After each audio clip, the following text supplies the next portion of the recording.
STV के हमारे खास मुलाकात प्रोग्राम में आज हमारे साथ मौजूद हैं एसपी तेजस्विनी गौतम जी। तेजस्विनी जी, आपका स्वागत है। Thank you so much. Tejaswini ji से बातों का सिलसिला शुरू करें उससे पहले हम नज़र डालेंगे उनके प्रोफाइल पर। 2013 बैच की पास आउट तेजस्विनी गौतम इन दिनों राजस्थान के अलवर जिले में बतौर एसपी जिम्मेदारी संभाल रही हैं। राजस्थान का सबसे क्रिटिकल माने जाने वाले अलवर जिले की जिम्मेदारी किसी चुनौती से कम नहीं है। यहाँ अपराधों के ग्राफ को देखकर लगता नहीं था कि कोई महिला अफसर यहाँ सफल हो पाएगी, लेकिन उन्होंने पूरी जिम्मेदारी से न सिर्फ अपना काम संभाला बल्कि उन्होंने मेवात क्षेत्र से लगते अलवर जिले में लगातार बढ़ रहे साइबर क्राइम को रोकने की दिशा में भी बड़ा काम किया है। इस क्षेत्र में सेक्सटॉर्शन, टटलूबाजों व ऑनलाइन ठगी के मामलों में विशेष काम करते हुए 151 मामले दर्ज किए। इनमें शामिल 58 गिरोहों के 174 आरोपियों को सलाखों के पीछे भेजा। इसके अलावा कोरोना काल में लगातार सोशल मीडिया पर एक्टिव रहते हुए हर सप्ताह ई सुनवाई शुरू की।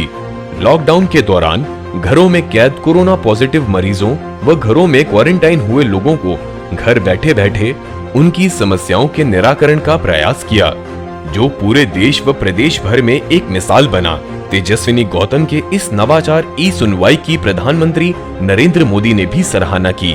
आईपीएस तेजस्विनी गौतम दिल्ली की रहने वाली हैं।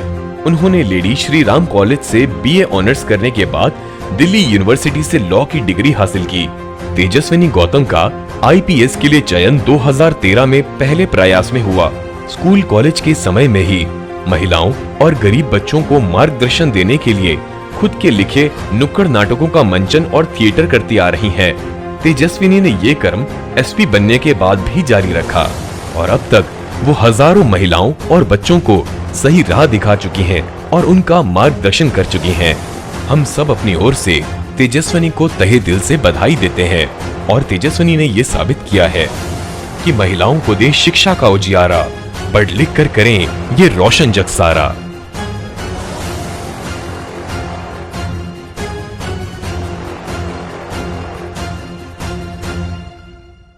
वो कोई और चिराग होते होंगे जो हवाओं से बुझ जाते हैं।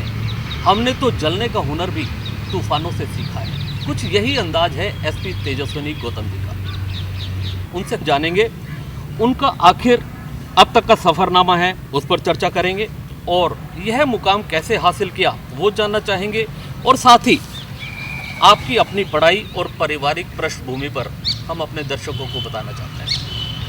तो मैं जैसे आपके दर्शकों को भी बता दूं कि मैं मूलतः दिल्ली से हूं जी, और मैं दिल्ली में ही पैदा हुई, दिल्ली में ही पली बड़ी। हम लोग 3 पीढ़ियों से दिल्ली में ही हैं। उससे पहले ज़रूर हमारा जो पैतृक गांव है वो हरियाणा स्टेट में है, लेकिन हम लोग क्योंकि दिल्ली में ही पले बड़े तो कभी हम बच्चों का हरियाणा कभी जाना हुआ नहीं है सच। मेरी प्रारंभिक शिक्षा मेरा school Saint Francis de Sales school 10th तक मैंने पढ़ाई की वहाँ से। उसके बाद मैंने 11th और 12th दिल्ली पब्लिक स्कूल से किया दिल्ली में, और फिर मेरी बीए ऑनर्स पॉलिटिकल साइंस में मैंने किया lady Shri Ram college Delhi university से। उसके बाद मैं campus law centre faculty of law Delhi university से 3 साल का LLB कर रही थी और साथ ही साथ मैं यूपीएससी की तैयारी भी कर रही थी। और मैंने यूपीएससी का एग्ज़ाम 2012 में दिया जिसको मैंने क्लियर किया और मुझे इंडियन पुलिस सर्विस अलॉट हुई।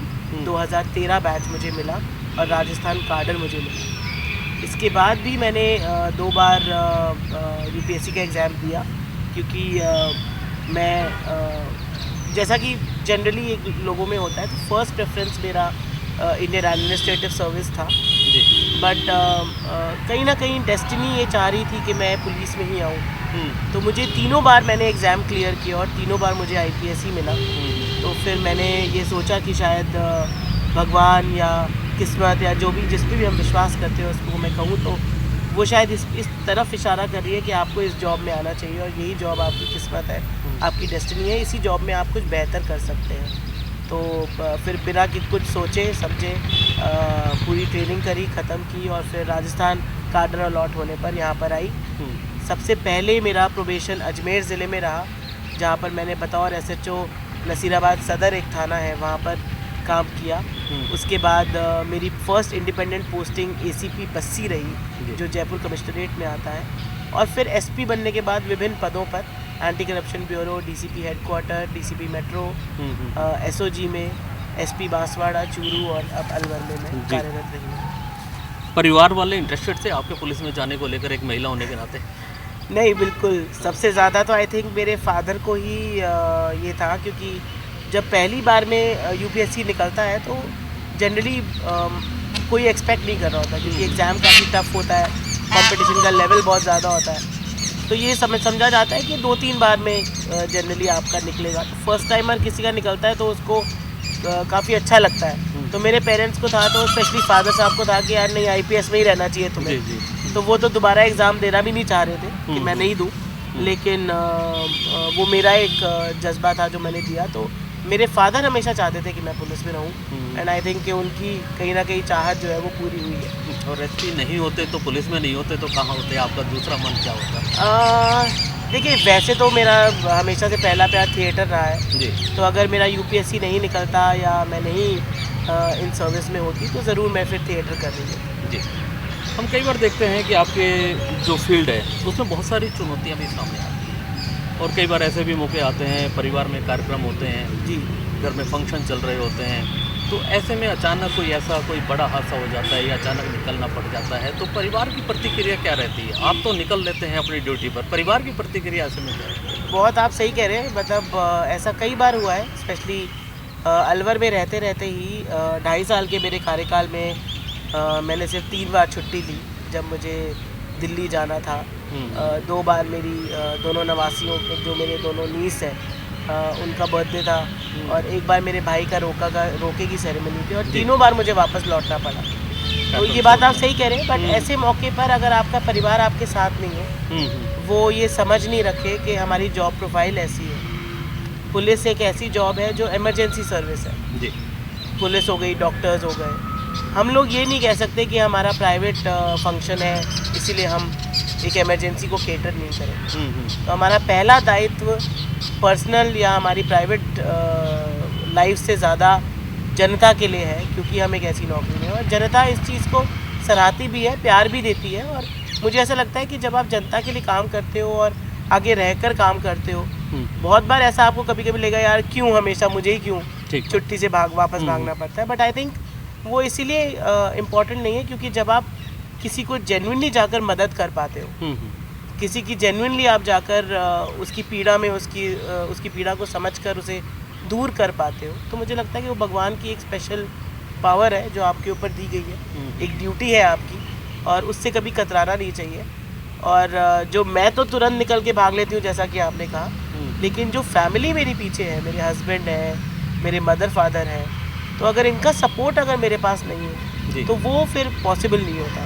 तो यहाँ पे असली हीरोज़ हमारे लिए हमारी फैमिली होती है। बैक सपोर्ट बेहद ज़रूरी है। एब्सोल्युटली। अब कई बार हम देखते हैं आप एक महिला भी हैं, SP हैं, और कई बार ऐसे हादसे भी लाइफ में आए होंगे जब एक महिला होने के नाते भी कहें या खून खोल जाता होगा, या कई बार ऐसे हादसे कभी आए हैं आपकी लाइफ में जो चुनौतीपूर्ण होते हों, ऐसा कभी कोई हादसा आया?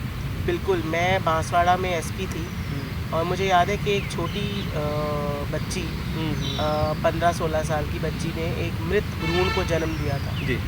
तो डेफिनेटली उसके साथ एक सेक्सुअल क्राइम हुआ था और वो बच्ची जो थी वो मूक बधिर थी, वो बोल नहीं सकती थी, समझ नहीं सकती थी, सुन नहीं सकती थी। तो किस तरीके से वो अपनी पीड़ा को बताए, क्योंकि एक हद तक तो उसको शायद ये भी नहीं पता था कि उसके साथ कुछ गलत हुआ है, क्योंकि वो इसको गलत मान ही नहीं रही थी, उसको लग ही नहीं रहा था कि कुछ गलत हुआ। उसे लगा कि मेरे पेट में दर्द हुआ है और मैं हॉस्पिटल में एडमिट हुई हूँ और मेरा एक ऑपरेशन हुआ है। बट और ऐसे टाइम पे माँ बाप का सपोर्ट बहुत इम्पॉर्टेंट होता है, क्योंकि मदर जो थी वो ये चाह रही थी कि हम इस मामले को दबा दें कि घर परिवार में या समाज में बच्ची का नाम खराब होगा।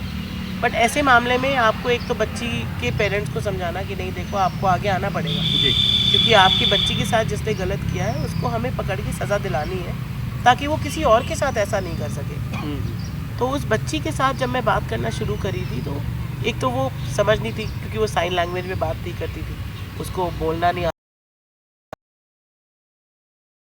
वो अपनी पीड़ा मुझे बता नहीं पाए, मैं उसकी बात समझ नहीं पाऊँ। उस समय मुझे ऐसा लगा कि पहले 6-7 दिन तो मुझे उससे दोस्ती करने में लगे। कभी मैं उसके लिए जलेबी लेके जाती, कभी मैं उसके लिए चॉकलेट लेके जाती, ताकि एक वो जो आइस ब्रेकिंग है वो हो जाए। कितने साल की बच्ची होगी? 14-15 साल की। क्योंकि हर किसी से वो ये बात बता भी नहीं सकती। और फिर क्योंकि हमें ये नहीं पता पिन पॉइंट कि एक्चुअली कल्प्रिट कौन हो सकता है, तो उसमें हमने लगभग 23 से 26 लोगों के DNA सैंपल्स लिए और फिर उसमें हमारा जो मैचिंग आई और यहाँ तक कि भी हुआ कि मैच DNA एक से ही हुआ, लेकिन उस बच्ची ने हमें बताया कि 3 थे वो लोग, तो रिपीटेडली उसके साथ सेक्सुअल असॉल्ट हो रहा था। और उस वक्त ऐसा लगा कि एक बेजुबान बच्ची जो मतलब बोल नहीं सकती है, जिसकी अपनी अलग प्रॉब्लम्स है, उसको उसकी इन प्रॉब्लम्स की वजह से इन दरिंदों ने शिकार बनाया। और मुझे खुशी है इस बात को बताते हुए कि हमने ना केवल उनको अरेस्ट किया बल्कि माननीय न्यायालय से उनको कन्विक्शन भी मिला है। बहुत बड़ी बात है जी। चलिए, हम देखते रहते हैं आप लोगों की तो ड्यूटी वैसे भी बहुत जिम्मेवारी वाली रहती है, क्योंकि दिवाली हो, होली हो, ऐसे त्यौहार पे हम सब लोग तो एंजॉय करते हैं घरों पे, और आप लोग ड्यूटी पे तैनात रहते हैं कि सब लोग सुकून के साथ में अपना एंजॉय कर सकें। जी। हमने आपके प्रोफाइल में ये भी देखा है, आप शुरू से कॉलेज लाइफ से ही नुक्कड़ नाटक के माध्यम से या ऐसे अलग अलग एक्टिविटीज़ के माध्यम से जागरूकता के संदेश देते रहे हैं। जी। तो ये क्या कंसेप्ट था, कैसे इसकी शुरुआत हुई, कैसे? एक्चुअली जब हम स्कूल में होते थे तो हम डिफरेंट क्लब्स में पार्टिसिपेट करते थे। तो मैं डिबेट्स और थिएटर सोसाइटी में पार्ट थी, स्पेशली अपने जब मैं LSR में थी, लेडी श्री राम कॉलेज में, तो मैं वहाँ पे भी ड्रामेटिक्स क्लब्स में थी। और वहाँ पर नुक्कड़ नाटक एक ऐसा माध्यम पता चला कि लोगों से कनेक्ट करने का इससे बेहतरीन माध्यम कोई नहीं है। आप जब कोई मूवी देखने भी जाते हैं तो आपको पैसे देकर जाना है जी। टिकट देकर आप जाते हो। नुक्कड़ नाटक आप नुक्कड़ पे कर रहे हैं, आने वाली जनता के लिए फ्री है एक तरीके से, और सोशल मुद्दों को उठा रहे हैं। और इतना अच्छा एक्सपीरियंस रहा कि कई जगह जहाँ पे हम परफॉर्म करते थे, जैसे हम विमेन इश्यूज़ पे परफॉर्म करते थे, कास्ट के ऊपर जो डाइवर्सिटी है उसके ऊपर हम लोग परफॉर्म करते थे। हमारा एक नाटक बच्चों में नशे की लत को लेकर था। तो जब हम ये परफॉर्म करते थे तो वास्तव में वो इतना अच्छा कनेक्ट करता है कि कुछ एक महिलाएं खड़े होकर कहती थी कि यार अरे तुम उसको बचाते क्यों नहीं। तो वो जो एक लाइव रिएक्शन आता है वो केवल और केवल नुक्कड़ नाटक के माध्यम से आ सकता है। नुक्कड़ नाटक हमेशा से ही सोसाइटी में एक सोशल मूवमेंट के लिए भी हमेशा जाने जाते हैं, हमेशा अवेयरनेस जनरेशन के लिए भी आप देखेंगे, चाहे ट्रैफिक अवेयरनेस हो, चाहे बेटी पढ़ाओ बेटी बचाओ अवेयरनेस हो। हम हमेशा देखते हैं कि नुक्कड़ नाटक के माध्यम से सरकार भी अपनी पॉलिसीज़ को आगे डिसेमिनेट करती है। तो नुक्कड़ नाटक हमेशा से मेरा पहला प्यार था। जननाट्य मंच जो सफदर हाशमी जी की एक बहुत अच्छी संस्था है जो नुक्कड़ नाटक के माध्यम से आगे बढ़ती है, उनके साथ भी काम करने का मौका मिला और ये समझने का मौका मिला कि नुक्कड़ नाटक केवल एक एंटरटेनमेंट पर्पस के लिए नहीं है, वो एक सोसाइटी में, समाज में एक संदेश पहुंचाने का भी एक बहुत अच्छा माध्यम है। और जब मैं पुलिस में आई तो मुझे ऐसा लगा कि पुलिस की हमेशा से एक छवि पब्लिक या आम जनता की आंखों में ये रहती है कि यार ये तो मतलब कहीं के हैवान है या अप्रोचेबल नहीं है, या ये तो हमें केवल और केवल अपना उल्लू सीधा करने के लिए लोग हैं। पर जब मैं पुलिस में आई तो मैंने देखा कि पुलिस की अपनी प्रॉब्लम्स बहुत ज़्यादा है। हम जब एक इस विभाग में रहते, क्योंकि अब मैं टेबल की इस तरफ थी, अभी तक तो मैं पुलिस को बाहर से देखती थी, बट अब मैं पुलिस को अंदर से देख पा रही थी। तो मैंने सोचा कि नुक्कड़ नाटक एक बहुत अच्छा माध्यम होगा, ना केवल पुलिस को जनता से जोड़ने का बल्कि जनता को भी पुलिस से जोड़ने का। तो हमने पुलिस की ये टीम बनाई, अजमेर में बनाई, जयपुर में बनाई, और हमने वहाँ पे उनके साथ जाके मैंने उनको सिखाया, डायरेक्ट किया, स्क्रिप्ट भी मैं खुद लिखती थी। हमने नुक्कड़ नाटक परफॉर्म किए और हमने ये डिसाइड कर लिया कि हम उसके लोकल SHO को वहाँ पे बुलाएंगे, ताकि अगर जनता के में से कोई अपनी वहीं के वहीं कोई कंप्लेंट देना चाहे तो वो भी हम वहीं के वहीं रजिस्टर करें या कंप्लेंट दर्ज करें, जो भी मतलब विधि अनुसार कार्रवाई है वो करें। और उसका रिस्पांस इतना अच्छा था कि जब हम नुक्कड़ नाटक ख़त्म होने के बाद जनता से बात करते थे तो जनता को ये लगता ही नहीं था कि ये पुलिस वाले हैं। तो उनको ये यकीन लाने में कि ये पुलिस वाले हैं बड़ा टाइम लगता था। तो ये जो 2 वे अप्रोच थी वो बहुत अच्छी कामयाब रही। हमें भी बहुत कुछ जनता के बारे में जानने को मिला और जनता को भी हमारे बारे में जानने को मिला। जी, चलिए, आप हमेशा नवाचार भी करते रहे हैं। हमने बीच में देखा कोरोना काल में भी आप बड़े सक्रिय रहे और आपने ई-सुनवाई के मार्फत भी लोगों को बहुत राहत पहुंचाई। जी, ये तो हमारे अलवर की बात है, तो हमने तो अपनी आंखों से भी देखा है। लगातार लाखों लोगों को इसका फ़ायदा मिला और विदेश में बैठे लोगों ने भी ई सुनवाई के मार्फत इसका बेनिफिट लिया था। बिल्कुल। किस तरीके के केस ज़्यादा आपके सामने आए और कितने काम हुए? देखिए, शुरुआत में तो हमने ये ई सुनवाई स्टार्ट किया था जब कोरोना में लॉकडाउन था, जी। जब कोई भी व्यक्ति अपने घर से बाहर नहीं निकल पा रहा था, और हमें लगा कि एक ऐसा माध्यम चाहिए जनता को जिससे कि वो अपनी ग्रीवांस हम तक पहुंचा सके। अब वो घरों से बाहर तो निकल नहीं पा रहे हैं, तो वो कैसे करेंगे? फ़ोन पे शायद उस तरीके का एक वो लेवल ऑफ कांटेक्ट बनता नहीं है। तो हमने अपने सोशल मीडिया हैंडल्स के माध्यम से एक नंबर दिया कि आप इस पर रजिस्टर करिए और आप डायरेक्टली मुझसे बात कर सकते हैं, एसपी से बात कर सकते हैं। 1-to-1 वीडियो कॉन्फ्रेंसिंग होगी और आप यकीन मानिए, बूढ़े माँ बाप यहाँ रहते हैं, बच्चा दुबई में है या टेक्सास में है, यूएसए में है, वो वहाँ से कि भाई माँ बाप की दवाई ख़त्म हो गई है तो दवाई पहुँचानी है। एक मुझे ध्यान है, एक यही काला कुएं का ही मैटर था, वहाँ पे कोई पूरे घर में सबको कोरोना हो गया था, तो पूरा घर ही कंटेनमेंट जोन था। वहाँ पे आसपास के पड़ोसी जो है वो टैंकर से पानी नहीं आने दे रहे पानी थे। का टैंकर भिजवाया था रावली, तो हमने पुलिस का टैंकर हमने भिजवाया, क्योंकि बहुत ही एक बेसिक नेसेसिटी है पानी। जी। तो वो शुरुआत तो हमने कोरोना में की थी, बट उसका लॉकडाउन में की थी, उसका इतना अच्छा इम्पैक्ट रहा कि फिर मैंने ये भी सोचा कि कोई व्यक्ति प्रतापगढ़ से अलवर आता है मुझसे मिलने के लिए, तो डेफिनेटली 2-2.5 घंटे ट्रैवल करके आ रहा है, अपना पूरा दिन बर्बाद करके आ रहा है, तो क्यों ना उसको ये माध्यम हो कि वो घर बैठे मुझसे बात कर सके और उसकी सुनवाई उसी तरीके से हो और उसकी प्रॉब्लम का सलूशन भी उसी तरीके से हो। तो हमने ये चिन्हित किया कि हफ्ते का एक दिन थर्सडे 3:30 बजे हम लोग 1 घंटे के लिए केवल और केवल ई सुनवाई पे ध्यान देंगे। और इसकी तारीफ प्रधानमंत्री नरेंद्र मोदी जी भी कर चुके हैं। लगभग 10,000 लोगों से हमने कनेक्ट किया और सो मच सो जुगल जी के उसके बाद ऐसा हो गया, क्योंकि सबको पता था कि थर्सडे को ई सुनवाई आने वाली है, तो जो मेरी सोशल मीडिया टीम इसको हैंडल करती थी, वो एक दिन पहले जैसे फ़ोन करके बोलती थी कि कल भाई ई सुनवाई आप इस टाइम पे ज्वाइन कर लीजिएगा, हम आपको लिंक भेज रहे हैं। तो वो कहते थे कि नहीं साहब, SHO साहब ने हमारा पहले से ही मैटर रिजॉल्व कर दिया है। तो वो भी एक उनको ये पता था कि भाई SHOs को ये पता था कि SP मैम खुद बात करेंगे, तो वो भी मतलब एक बहुत अच्छा उसका एक पॉजिटिव इम्पैक्ट रहा। मुझे मौका मिला DG's कॉन्फ्रेंस में ऑनरेबल PM के सामने पेपर प्रेजेंट करने का, जिसमें हमने विमेन इश्यूज़ के साथ साथ पूरे देश के बारे में प्रेजेंट करने के साथ साथ बेखौफ आवाज़ अभियान जो अलवर में स्टार्ट किया था और ई सुनवाई, इन दोनों के बारे में भी मुझे उनके सामने बात करने का मौका मिला। जी, चलिए, अब एक मुख्य ज्वलंत इशू है साइबर अपराध। बिल्कुल, बहुत आपने ज़बरदस्त काम किया है और मेरे ख्याल से सैकड़ों लोगों को तो आपने अलवर ज़िले में ही सलाखों के पीछे भेजा ही है। जी, लेकिन फिर भी लगाम नहीं लग पा रही। आए दिन हम देखते हैं वो जो साइबर अपराधी हैं नए नए पैटर्न ईजाद कर लेते हैं। बिल्कुल। और अभी तो हमने जैसे देखा, उसके पास ना मैसेज आता है, ना OTP नंबर आता है, और फिर भी खाते से पैसे गायब हो जाते हैं। आखिर कैसे बचे लोग?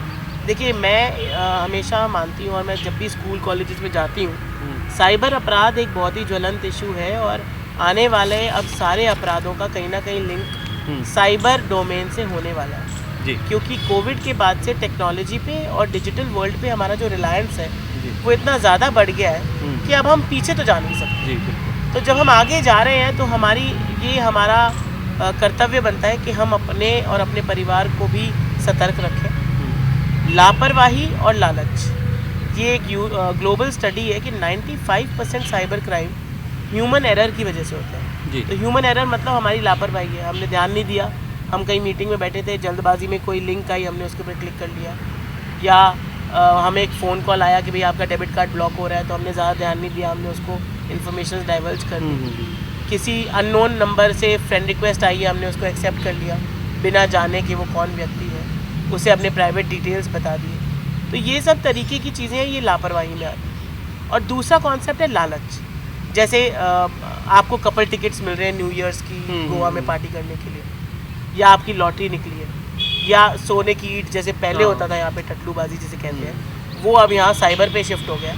तो ये सब चीज़ें लालच में आती हैं। तो अगर लापरवाही और लालच, इन दो चीज़ों से हम बच सकें तो मुझे लगता है कई हद तक हम साइबर क्राइम को कंट्रोल कर सकते हैं। ये आपने बिल्कुल सही कहा कि साइबर क्रिमिनल हमसे कहीं ज़्यादा आगे चल रहा है, क्योंकि वो हर दिन अपना पैटर्न चेंज कर रहा है, वो हर दिन एक नई स्कीम लेके आ रहा है, क्योंकि उसको पता है कि यार ये वाली स्कीम, अब OTP का सबको पता चल गया, तो जनरली आसानी से कोई OTP अपना बताता नहीं है। लेकिन अब ये नई स्कीम लेके आए हैं सेक्सटॉर्शन, कि आदमी जो अकेला है घर में या उसको एक सुंदर लड़की की फ़ोटो लगा के आप पहले रिझाते हो, फिर आप उससे सेक्स चैट में कन्वर्ट करते हो, फिर उसकी वीडियो कॉल आप रिकॉर्ड कर लेते हो।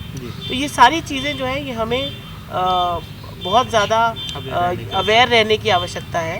और निश्चित रूप से अगर आपके साथ कोई साइबर क्राइम होता है तो 1930 एक टोल फ्री नंबर है जिसके ऊपर तुरंत जाके आप अपनी कंप्लेंट दर्ज करा के एटलीस्ट खाता ब्लॉक कर सकते हैं, जिससे कि आगे का जो इकोनॉमिक आपका लॉस है वो नहीं हो। और जितना ज़्यादा आप पुलिस में जाकर ये बात बताएंगे, क्योंकि जनरली क्या होता है कि साइबर क्रिमिनल छोटे क्राइम करते हैं, किसी के 2500 रुपये निकाल लिए, 3500 रुपये निकाल लिए, तो आदमी को भी लगता है यार 3500 के चक्कर में मैं कहाँ पुलिस के धक्के खाऊंगा। और उसको भी पता है साइबर क्रिमिनल को यार कि ये मेरी कंप्लेंट तो करने वाला नहीं है, या सेक्स टॉर्चर में वो एकदम कंप्लीट है कि उसको कंप्लेंट नहीं करेगा। जब तक ये नहीं होगा कि हम कंप्लेंट करेंगे और क्रिमिनल्स को पकड़ेंगे, पुलिस को भी लगातार ट्रेनिंग और लगातार अपडेट रहने की ज़रूरत है। हमारे में अंदर भी अभी काफ़ी खामियां हैं, लेकिन हम उसको दूर करने की कोशिश कर रहे हैं। वैसे ही जनता से मेरी अपील रहेगी कि आप एक तो सतर्कता बरतें, अवेयरनेस आप में हो, और अगर फिर भी आपके साथ कोई क्राइम साइबर क्राइम हो जाता है, स्पेशली महिलाओं के साथ, क्योंकि महिलाएं बहुत झिझकती हैं पुलिस के पास आने में, तो मैं आपको बताना चाहूँगी 1930 तो आपके पास एक टोल फ्री नंबर है ही है। साथ ही नेशनल साइबर क्राइम पोर्टल है जिसमें एनोनिमस कंप्लेंट भी दे सकते हो आप। तो ज़रूरी नहीं है कि आपको अपना नाम उसमें बताने की ज़रूरत है, पर क्रिमिनल के बारे में बताना ज़रूरी है ताकि वो पकड़ा जा सके और उसके खिलाफ कार्रवाई हो। नहीं तो उसके हौसले बहुत बुलंद हो जाते हैं और उसको लगता है कि मैं तो कोई गलत काम कर ही नहीं रहा। चलिए, आपको अलवर में बहुत समय हो गया, लगभग 2 साल से ज़्यादा हो गए हैं। कैसा लगा अलवर आपको, और किस तरीके के आपने यहाँ के लोगों के बारे में क्या कहना चाहें? मुझे मेरी अभी तक की सबसे लंबी पोस्टिंग अलवर रही है, तो डेफिनेटली लोगों का प्यार बहुत मिला है। कई बार छोटे मोटे ऐसे केसेस भी हुए जहाँ पे कुछ हद तक ये माना गया कि पुलिस गलत कर रही है, लेकिन जैसे जैसे कहानी आगे बढ़ी, एविडेंसेस आए, तो ये पता चला कि नहीं, पुलिस सही कर रही है। हमारा हमेशा से यही मुद्दा था कि हम किसी की भी प्रेशर में आके कभी कोई गलत काम नहीं करेंगे, चाहे वो मीडिया ट्रायल हो, चाहे वो किसी अन्य प्रभुत्व आदमी का प्रेशर हो, या संगठनों का प्रेशर हो। हम हमेशा एविडेंस बेस्ड पुलिसिंग पे हमने जोर दिया और हमने कोशिश की कि लॉ एंड ऑर्डर झेलेंगे, लेकिन सही अपराधी को सलाखों के पीछे ले जाएं, चाहे उसमें समय लग जाए थोड़ा, लेकिन हम किसी निर्दोष को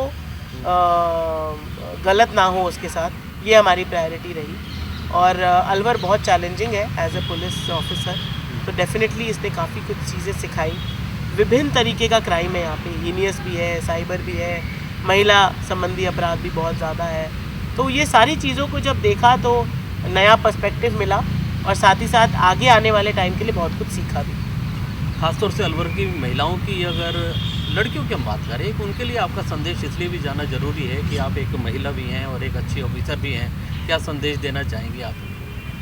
अलवर की महिलाएं बहुत ज़्यादा जागरूक हैं वैसे तो, मुझे बहुत अच्छा लगता है आप सभी से बात करना, आप लोग मेरे पास आते हैं तब भी। और मैं बस इतना ही कहना चाहूँगी कि गलत हो तो आवाज़ ज़रूर उठानी चाहिए, लेकिन सिर्फ इसलिए कि हम महिलाएं हैं, हम महिला वाला कार्ड लेकर किसी निर्दोष व्यक्ति को फंसाए अपना उल्लू सीधा करने के लिए, या हमें कोई टूल बनाकर ये यूज़ करना चाहें। क्योंकि कई बार मैंने ऐसा देखा कि यहाँ पर झूठे केसेस रजिस्टर करने की जो परसेंटेज है वो राजस्थान के अन्य ज़िलों से थोड़ी ज़्यादा है।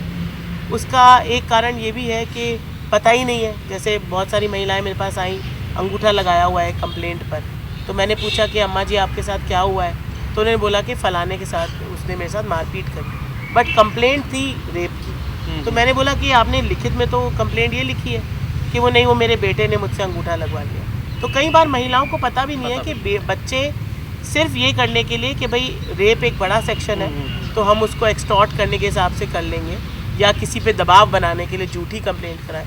उससे क्या होता है कि मैं आपको बताऊं, पुलिस भी इंसान है। अब अगर लगभग 10 मुकदमों में से अगर 6 या 7 मुकदमे झूठे हैं, तो जो 11वीं महिला आएगी एक संभाविक है वो ये सोचेंगे कहीं ये झूठ तो नहीं बोलती। जबकि हमारा एटीट्यूड पुलिस का ये होना चाहिए कि चाहे 100 में से 99 झूठे हो, लेकिन अगर एक असली केस आता है हमारे पास, तो हम उसको उसी सेंसिटिविटी के साथ डील करें। बट ये तब नहीं हो पाता क्योंकि हम भी इंसान हैं। नीचे लेवल तक वो सेंसिटिविटी जाते जाते डाइल्यूट हो जाती है। इसमें हम एज ए समाज हमारा रोल आता है कि हम ये समझें कि कुछ चीज़ें जैसे जो SC/ST एक्ट है या महिलाओं के लिए जो कानून है, बच्चों के लिए जो कानून है, वो एक संरक्षण के लिए बनाया गया, एक स्पेशल प्रोटेक्शन के रूप में बनाया गया। हम जब इन कानूनों को मिसयूज़ करते हैं तो हम उस समाज विशेष के खिलाफ अन्य लोगों में एक धारणा पैदा कर रहे हैं। वो धारणा सही नहीं है। और कई बार ऐसे बहुत सारे लड़के भी मेरे पास आते हैं, मेल ऑफिसर्स आते हैं कि अब हमें डर लगता है हम किसी महिला को कुछ कहें तो कहीं वो हमारे ऊपर गलत झूठा इल्ज़ाम नहीं लगा दे।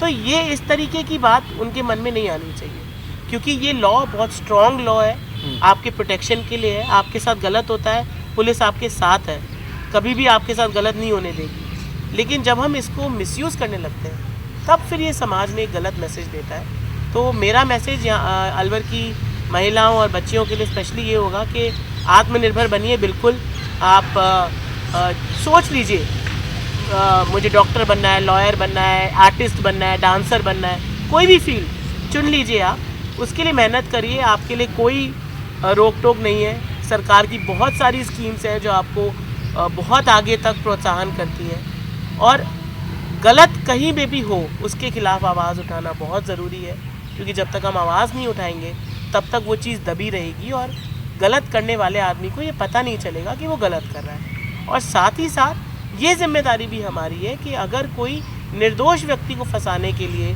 लॉ का मिसयूज़ कर रहा है तो उसके लिए भी हम आवाज़ उठाएं, वो भी हमारी उतनी जिम्मेदारी है। जी, ये हैं अलवर पुलिस अधीक्षक तेजस्विनी गौतम जी, जिनसे हम बात कर रहे थे, जिनका निष्कर्ष हम भी जो निकाल रहे हैं, सोच को बदलो सितारे बदल जाएंगे, नज़र को बदलो नज़ारे बदल जाएंगे। कश्तियाँ बदलने की आवश्यकता नहीं है दोस्तों, दिशाओं को बदलो, किनारे भी स्वयं बदल जाएंगे। बहुत बहुत धन्यवाद तेजस्विनी जी, आपका हमें समय देने के लिए। Thank you. Press the bell icon on the YouTube app and never miss another update.